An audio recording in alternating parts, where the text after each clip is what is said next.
आज का पहला प्रश्न है कि निम्नलिखित कथनों में से कौन सा कथन असत्य है। कि भारत की संचित निधि का अस्तित्व संविधान के अनुच्छेद 266 से है। भारत की आकस्मिक निधि केंद्रीय संसद के अधीन रखी गई एक अग्रदाय है।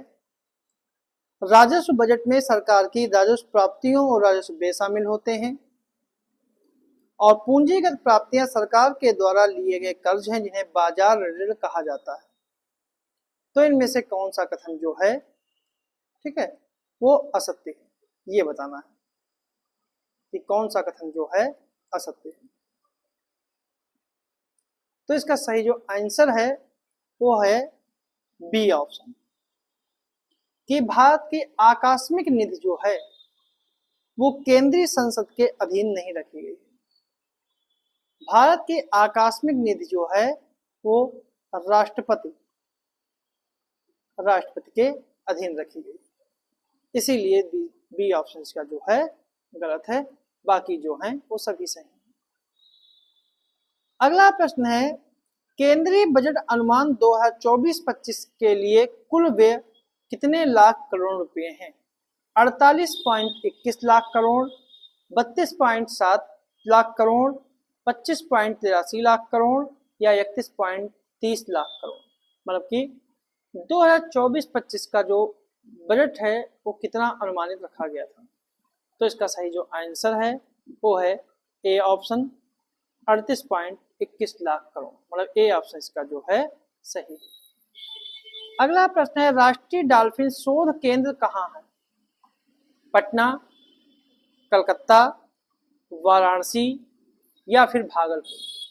तो इसका सही जो आंसर है वो है ए ऑप्शन, पटना। राष्ट्रीय डॉल्फिन शोध केंद्र जो है वो पटना में स्थित है। अगला प्रश्न है कि पर्यावरण प्रदर्शन सूचकांक 2024 में 180 देशों में की सूची में भारत का स्थान कौन सा है। 10वां, 180वां, 176वां या फिर 60वां। तो इसका सही जो आंसर है वो आपका है सी ऑप्शन, 176वां स्थान 2024 की सूची में।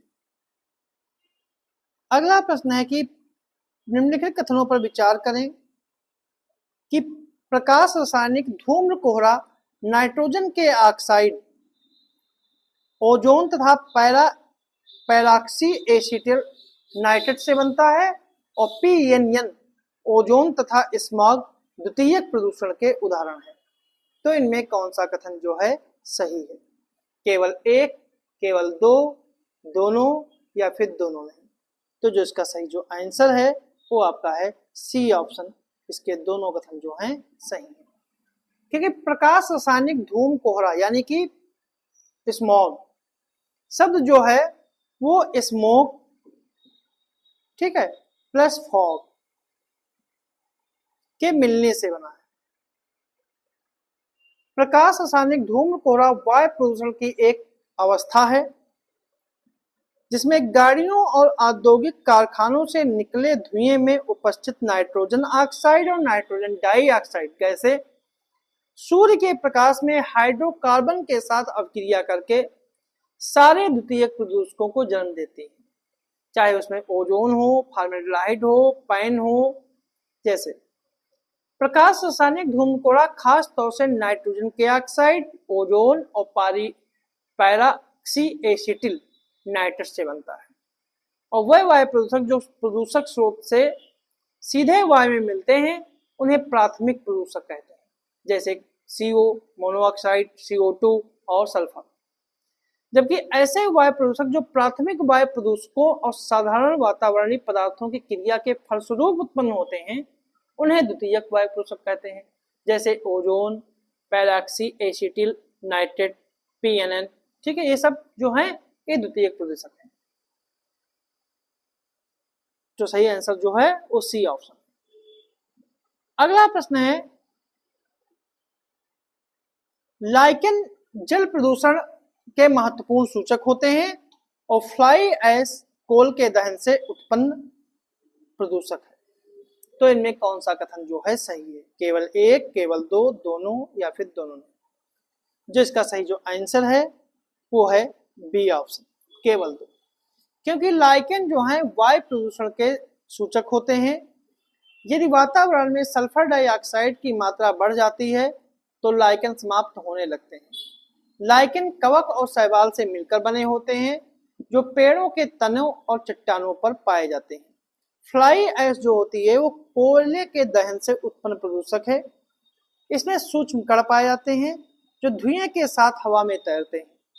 कोयला आधारित ताप विद्युत घरों से उत्पन्न होने वाले इस सूक्ष्म पाउडर से जीवों में श्वसन संबंधी रोग उत्पन्न होते हैं और यह पौधों की पत्तियों पर जमा होकर प्रकाश संश्लेषण को बाधित करता है।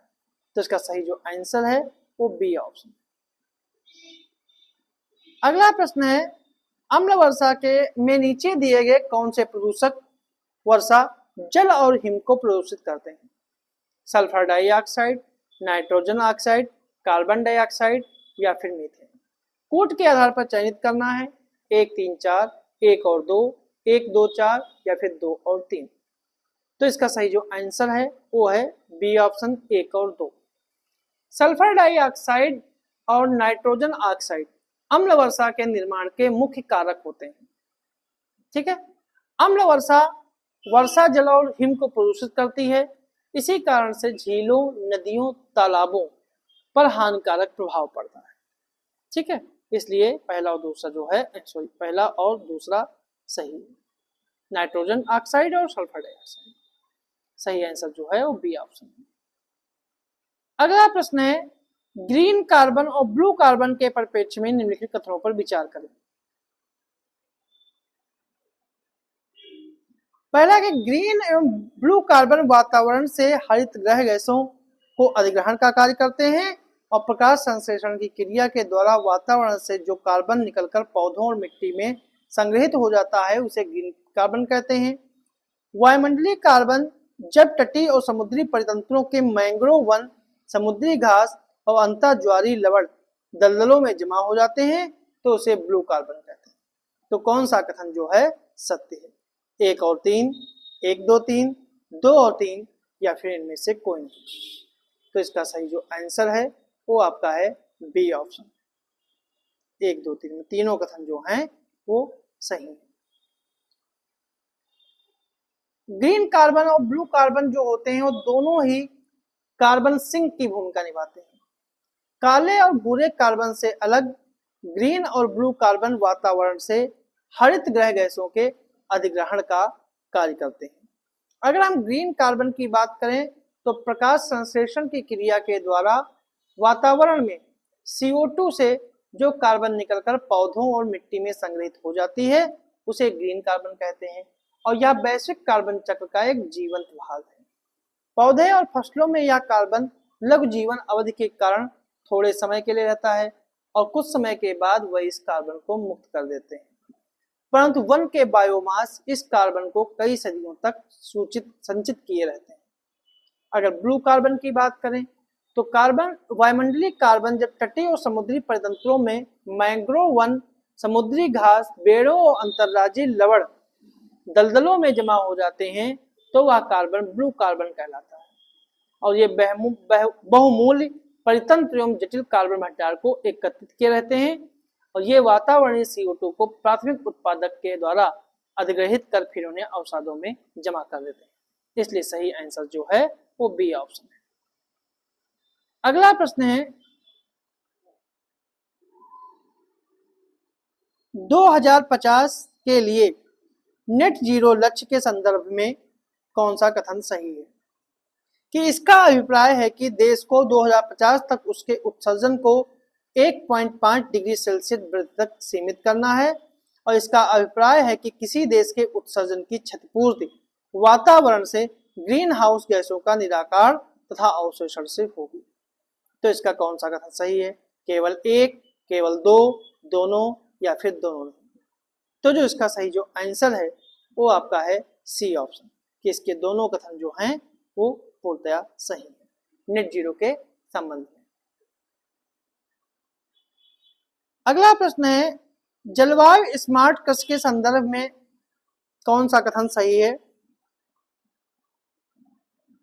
कि जलवायु स्मार्ट कृषि के लिए वैश्विक गठबंधन की स्थापना 2014 में जलवायु स्मार्ट कृषि के लिए एक समावेशी और बहुहितधारक मंच के रूप में की गई थी।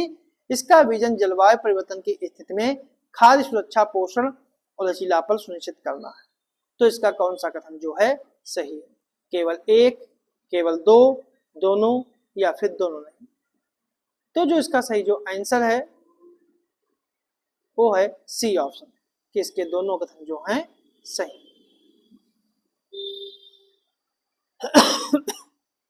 अगला प्रश्न है, निम्नलिखित कथनों पर विचार करें कि मॉन्ट्रियल प्रोटोकॉल के अंतर्गत विकसित और विकासशील देशों में ओजोन अवक्षयकारी पदार्थों को चरणबद्ध तरीके से समाप्त करने के लिए एक ही समय सारणी है और मॉन्ट्रियल प्रोटोकॉल के अंतर्गत विकासशील देशों को अनुच्छेद 5 देश कहा जाता है।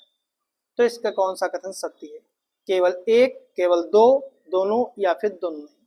तो जो इसका सही जो आंसर है वो आपका है बी ऑप्शन, केवल दो। दूसरा सही है, पहला गलत है, क्योंकि मॉन्ट्रियल प्रोटोकॉल के तहत विकसित और विकासशील देशों में ओजोन क्षयकारी पदार्थों को चरणबद्ध तरीके से समाप्त करने के लिए अलग अलग समय सारणी है। जैसे विकसित देशों को 1996 तक अधिकांश ओजोन क्षयकारी पदार्थों को समाप्त करना था, जबकि विकासशील देशों को छूट अवधि दी गई थी, उन्हें 2010 तक इसको समाप्त करना था। मॉन्ट्रियल प्रोटोकॉल विकसित देशों को अनुच्छेद 5 देश के रूप में संदर्भित करता है, क्योंकि प्रोटोकॉल का अनुच्छेद 5 विकासशील देशों के लिए विशिष्ट प्रावधानों की रूपरेखा देता है। इसलिए पहला गलत है, दूसरा सही। अगला प्रश्न है, क्रांतियां हैं किसकी और किससे संबंधित है? इसमें गोल क्रांति, धूसर क्रांति, नीली क्रांति और गुलाबी क्रांति, तो ये किससे संबंधित है? तो इसका सही आंसर जो है वो है कि गोल क्रांति जो है वो आलू उत्पादन से संबंधित है। धूसर क्रांति जो है वो उर्वरक उपभोग से संबंधित है। नीली क्रांति जो है वो मत्स्य उत्पादन से संबंधित है। गुलाबी क्रांति जो है वो झींगा से संबंधित है। तो इसका सही जो आंसर है वो डी ऑप्शन है। अगर अन्य क्रांतियों की बात करें कि हरित क्रांति का कृषि उत्पादन से संबंधित है, श्वेत क्रांति दुग्ध उत्पादन से संबंधित है, रजत क्रांति अंडा उत्पादन से संबंधित है, सुनहरी क्रांति फल उत्पादन से संबंधित है और इंद्रधनुष क्रांति जो है और कृषि संबंधित समस्त क्रांतियों से संबंधित है।